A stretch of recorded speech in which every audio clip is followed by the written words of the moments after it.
So I'm going to share my personal thought, and I realize it's going to be very controversial. I'm not going to tussle with anybody about how I feel about it, but maybe just by listening to this, it'll make you think about what you feel about it, right? And you're open to share how you feel about it underneath.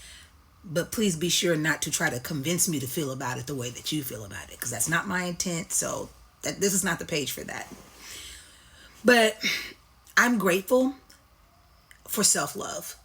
And I'm grateful for how I understand and how I know and how I approach and how I receive and have self love for myself at this stage in my life, at this evolution. And I'm sitting in thought and I'm thinking to myself, I'm kind of grateful that I didn't love myself this intently while I was still tangled in religious indoctrination, while I was still very not caring about, you know, health, while I was still 345 pounds, while I was still eating 4,000 calories a day, while I was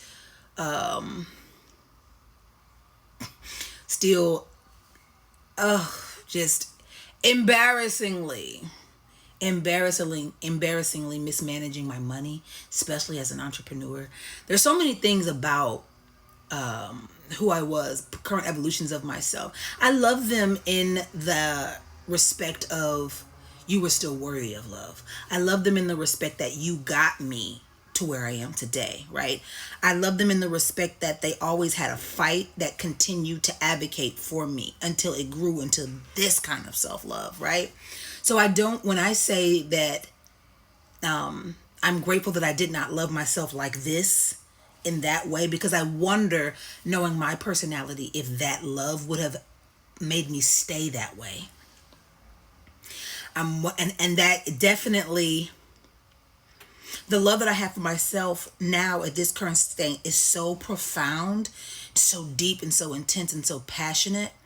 I wonder if I could have gotten to this pinnacle loving myself in this way. Could I have even felt this intensity in that state?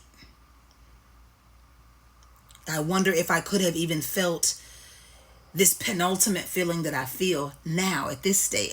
And I anticipate this is going to get even stronger and better, right? But I just wonder if I had this sort of obsessive love for myself back then, if I would have even had the motivation and the encouragement to shift higher, or would I have stayed where I was? Because who needs any more? I love myself the way that I am, right? That's my thought. And so I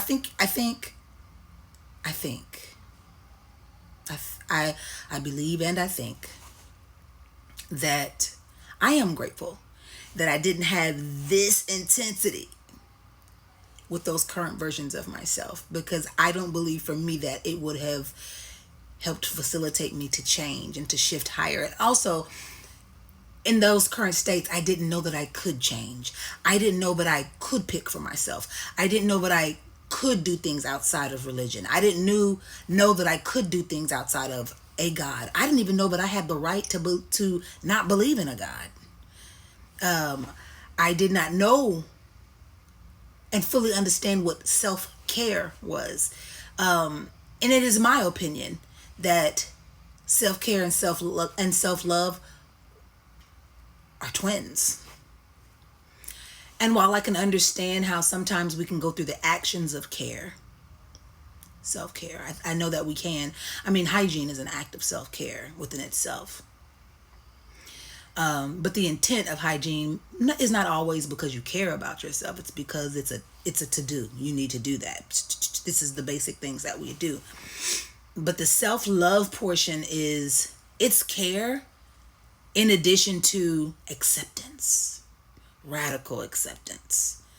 And that acceptance, I just believe, had I had this level of love for myself in those current evolutions, would have accepted and allowed and would have stayed where I was. This version of self-love that I'm in now knows and it is excited, and it anticipates more. It anticipates deeper. It anticipates bigger. And that's it. I just wanted to bring you guys into my thought today. Thank you for coming. I love myself and I love you.